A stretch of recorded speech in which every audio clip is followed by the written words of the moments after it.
Now to that breaking news out of Virginia. For the first time since Governor Glenn Youngkin announced his controversial education email tip line, we're looking at what people have been sending in. The governor created the tip line so parents could report, quote, divisive practices in their children's schools.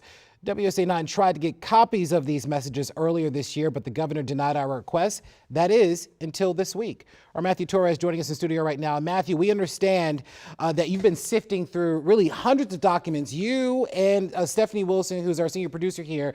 What have you learned about all of this? Larry, no doubt, hundreds of documents. And as you might recall, Governor Youngkin ran his campaign focused on education and making sure parents have more say in their students' curriculum. So this tip line really was a byproduct of that mission. And WSA 9 and 12 other media outlets had to go to court to force the Youngkin administration to give us copies of these emails, arguing the governor violated the state's public records law. And what we got is a sample of emails dating from January to May.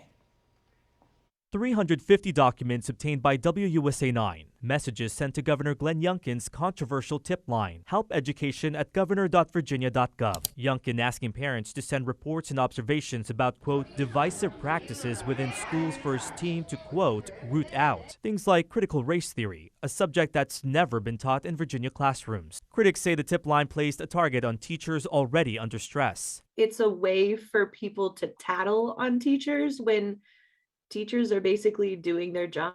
WSA 9 reviewed each document. Some were duplicates or had the same complaint forwarded to other people. Not one specifically mentions actual evidence of critical race theory being taught. I felt as though it was completely unnecessary because I felt as though the whole issue of CRT was a red herring. Candace Lucas is a special education advocate who used the tip line many times. Some of her emails accuse school districts of misappropriation of money, civil rights violations, physical assault, and poor inclusion and equity training. At least 43 documents we saw mention Lucas, but she's confident she emailed hundreds more. I specifically asked the governor's staff why there was not a hotline established to address civil rights violations of students with disabilities, students of color, and students who speak English as a second language. Most of the emails we reviewed came from Fairfax, Loudoun, Prince William, Henrico, and Chesterfield counties. One parent in Fairfax claimed a teacher refused to give him lesson plans so he could, quote, fully understand what's being taught. Writing, he wanted to make sure subjects like biology were being taught in a non-controversial manner, fearing, quote, divisive gender-bending LGBT campaigns with overly sexualized lesson content.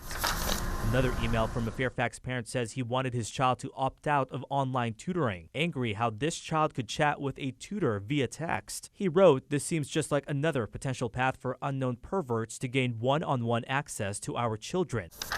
There are also complaints about schools enforcing masks despite Youngkin's executive order making them optional. One parent in Prince William County described his child as being, quote, a second-class citizen after he was told to move to the back of a line to maintain social distancing. But there were also emails of praise, like this email calling out an Henrico County teacher who makes lessons active and engaging. The woman saying, my goal is to send a message to the governor every day about awesome teachers from all over the state. This morning, we are finding out that this tip line, for some reason, may no longer be active or there's some technical issues. I tested this out 2 days ago and did so this morning. You send a message to this tip line and you get a message back saying, mail delivery failed. Of course, I reached out to the governor's office trying to find out what happened. We really haven't had an answer. Could it be possibly maxed out maybe and no one's cleared it out? Who knows? We just don't know. Who knows? But you would think that was a simple request, you know, to simply ask. Wow. So from the documents that you have been able to review, it doesn't appear that there is a particular theme, that there's one sort of complaint that they get frequently into this tip line. Correct. This is only a sample, remember, of the overall picture. It's the gamut, just all the variety of issues. And what's been interesting is how the state may have responded. We don't really get a sense of how many of these emails they responded to and the scope of what they were able to address. Some they were able to respond for matters that were not controversial. The others, you can see the state just kind of forwarded to another department or member of the Virginia Education. So what happens next now? They take all this and do what with it? That's a good question. Yeah. We asked that to the governor's office. Do you feel like this was what you intended it to be? We never got an appropriate answer. Okay, well, we know you'll stay on top of it, Matt. Thank you. Wow.